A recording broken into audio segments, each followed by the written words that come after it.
ہے. ایک draft share کیا ہے حکومت نے بھی, ایک ڈرافٹ JUI کا بھی آیا ہے.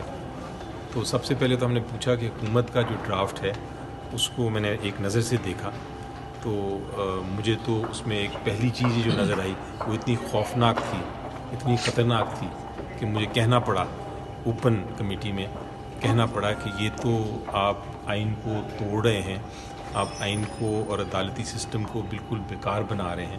اور اس کی وجہ یہ تھی کہ میں نے دیکھا وہ شک یہ نظر آ رہی تھی کہ جو کانسٹیٹیوشن کوڈ بنانے کی ارادہ رکھتی ہے حکومت, اس کا جو چیف جسٹس ہے وہ پرائم منسٹر صاحب اپوائنٹ کریں گے, اور جو اس کے پہلے ججز ہیں 5 یا 6 جتنے بھی ہوں گے, وہ ججز جو ہیں وہ سارے کے سارے وہ والا چیف جسٹس اپوائنٹ کرے گا جو پرائم منسٹر کا اپوائنٹڈ ہو. یعنی کہ ایک ڈمی کورٹ بنانے کا ان کا ارادہ ہے, ایک ایسا کورٹ جس کے پانچوں ججز جو ہیں چیف جسٹس کے ساتھ وہ پرائم منسٹر کے نامنیز ہوں گے. تو یہ اس قسم کی جب عدالت بنانا جا رہے ہیں تو نظر ہی آتا ہے کہ یہ معاملہ آگے نہیں چل سکتا. یہ امینڈمنٹس اتنی ساری ہیں, مختلف پارٹیز کی طرف سے امینڈمنٹس ہیں, مجھے نہیں لگتا کہ یہ آج کے دن تو سرٹنلی کوئی فیصلہ نہیں ہوگا اس کمیٹی سے, اور یہ کمیٹی کی اب جو نیکسٹ میٹنگ جائے گی یہ اب 21 کے بعد ہی جائے گی. مجھے نہیں نظر آتا کہ اس میں اس نیکسٹ میٹنگ میں بھی کوئی کسی قسم کا فیصلہ ہو سکے گا. ظفر صاحب, JUI کی طرف سے یہ کہا گیا ہے کہ آئینی عدالت کی بجائے سپریم کورٹ کا 5 رکنی بینچ بنایا جائے سینئر ججز کے اوپر مشتمل. آپ بطور جماعت اس کی حمایت کریں گے اس تجویز کی؟ جی دیکھیں, بینچ بنانے میں تو کوئی ایسا حرج نہیں نظر آتا مجھے. بینچز ابھی بھی بنتے ہیں, اور اگر بینچز سینئر موسٹ 5 ججز کے بن جائیں تو بینچ بنانے میں کوئی حرج نہیں, ایز لانگ ایز وہی سپریم کورٹ کے ججز ہوں جو ابھی ایگزسٹ کرتے ہیں, اس کی بات کی جا سکتی ہے اس قسم کے معاملے کی. لیکن یہ جو آج میں نے دیکھا اژدہا کالا جو نکلا, جس میں ایک کانسٹیٹیوشنل کورٹ بن رہا ہے جس میں 5 جج صاحبان پرائم منسٹر کی مرضی کے ہوں گے, وہ تو ایکسیپٹیبل نہیں کسی کو بھی ہوگا. جہاں تک PTI کا تعلق ہے, ہم تو اس آئینی ترمیم کے خلاف ہیں بہت سارے پوائنٹس پہ, لیکن ہم اس لیے شامل ہوئے ہیں اس کمیٹی میں کہ ہم اپنی جو اوپینین ہے, اپنی جو ایڈوائس ہے وہ ریکارڈ پہ رکھنا چاہتے ہیں. ہو سکتا ہے ہماری ایڈوائس مانی جائے اور اس سے کچھ سمجھ آ جائے حکومت کو بھی اور اس صحیح راستے پہ چل پڑیں. اگر نہیں چلتے تو ہماری ایڈوائس تو ان کو اس کمیٹی میں بتائیے سر, بنیادی طور پہ جو ایشو ہے PTI کا وہ یہ, آپ اسے اگر ابہام کو دور کریں کہ یہ آپ آئینی ترمیم PTI رضامند ہے یا نہیں, کہ اس پارلیمنٹ سے ترمیم ہونی چاہیے یا نہیں ہونی چاہیے؟ دیکھیں, پارلیمنٹ کا بالکل اختیار ہے جی ترمیم کرنے کا, اور کون کرتا ہے؟ یہی باڈی ہے جس نے ترمیم کرنی ہے. لیکن کیا ترمیم کرنی ہے, ایشو وہ ہے. اگر یہ ترمیم کرنی ہے کہ آپ نے ایک ایسا آئینی عدالت بنانی ہے جو کہ ایک ربر سٹیمپ عدالت ہو, وہ ایکسیپٹیبل نہیں ہے. اگر آپ نے واقعی جوڈیشل ریفارم کرنا ہے, یہ پارلیمنٹ کو آپ نے تسلیم کر لیا ہے, آپ کہہ رہے ہیں کہ ترمیم کرنی ہے. دیکھیں, پارلیمنٹ کو تو کس نے انکار کیا اس پارلیمنٹ کو؟ پارلیمنٹ ہم یہ ضرور کہتے ہیں کہ یہ سٹولن مینڈیٹ کے ساتھ آیا ہے, لیکن پارلیمنٹ ایک انسٹیٹیوشن کے طور پہ تو بالکل موجود ہے.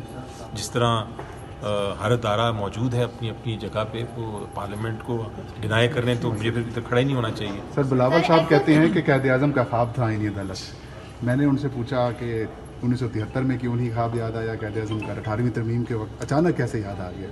آپ کیسے دیکھتے ہیں بلاول صاحب کی اس بات کو؟ دیکھیں, بالکل درست کہہ رہے ہیں کہ ایک دم کیوں, ہمارا بھی یہ سوال ہے, اور یہ یہاں سے شک و شبہات پیدا ہوتے ہیں کہ ایک دم اچانک کیوں خیال آیا.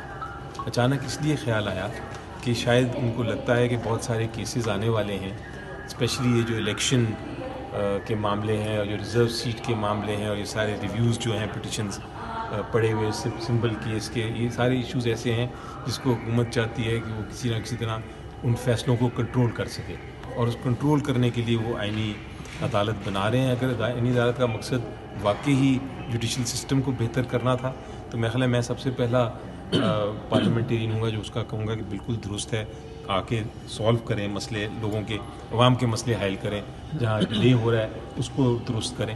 لیکن یہ تو نہیں ہے کہ آپ اپنی مرضی سے صرف آپ آئینی عدالت بنانے کے لیے جو پچھلے 15-20 سال سے معاملہ پینڈنگ ہے ایک دم آپ کہیں کہ اس کو 4 دن میں کریں. جی بالکل, ہمارے طرف سے تو بلا کلیئر ہے, سینٹ میں ان کے پاس نمبرز بھی نہیں ہیں. لیکن ہم بات اس لیے میں آپ سے نمبرز کی نہیں کروں گا کہ نمبر تو بڑی دور کی بات ہے, ابھی تو JUI بھی ان کے ساتھ آمادہ نہیں ہے.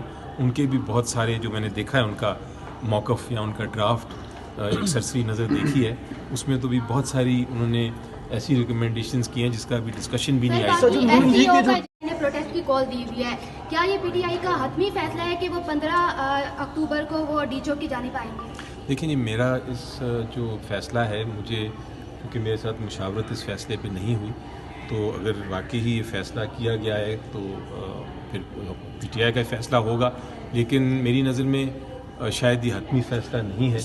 میری نظر میں ابھی دیکھیں گے, اس کو اسٹریٹجی فائنل کریں گے اور پھر اس پہ فیصلہ کریں گے. ڈیمانڈ ہماری ایک بڑی, میرا خیال ہے جینوئن ڈیمانڈ ہے کہ عمران خان صاحب کے ساتھ میری ملاقات جو ہر ہفتے میں 2 بار ہوتی تھی وہ تب سے نہیں ہوئی جب سے ان کے اوپر بین لگا ہے. ہم نے پہلے عدالت میں گئے, عدالت سے ریکویسٹ کی, عدالت نے بھی ہماری فی الحال بات نہیں مانی.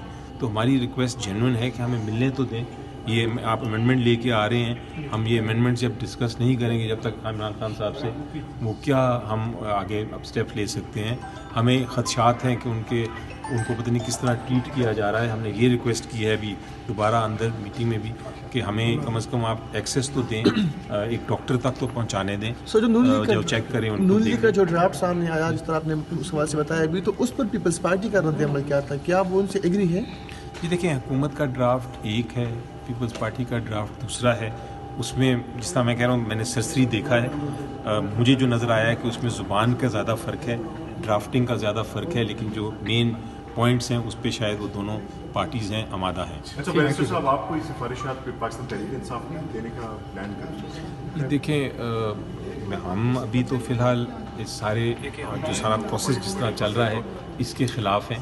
ہم ان کو, جس طرح میں نے کہا, کمیٹی میں ایڈوائز ضرور کریں گے. ہو سکتا ہے ہم اپنا ان کا ڈرافٹ دیکھ کے مزید آگے اس کا فیصلہ کریں, لیکن ابھی فی الحال ہم نے بڑا واضح طور پہ کر دیا ہے کہ ہم آپ کے ساتھ بیٹھے ہیں ریکمنڈیشنز دینے کے لیے کہ پارلیمنٹ کو کس طرح مضبوط کریں. اچھا بلاول صاحب, 25 تاریخ سے پہلے یہ حکومت آئینی ترامیم کر سکے گی یا مجھے نہیں لگتا جی بالکل ہو سکے. اچھا ظفر صاحب, اچھا سر, وہ بلاول صاحب تو کل کہہ رہے تھے کہ گورنمنٹ بھی بڑی کانفیڈنٹ ہے, اور یہ بات انہوں نے کانفیڈنس سے بولی کہ نمبر پورا ہے. میں اگر اسی یہ کانفیڈنس سے نہیں ہوتا تو وہ کروانی ہے انہوں نے. میں اسی کانفیڈنس سے آپ کو کہہ رہا ہوں کہ نمبر پورے نہیں ہیں.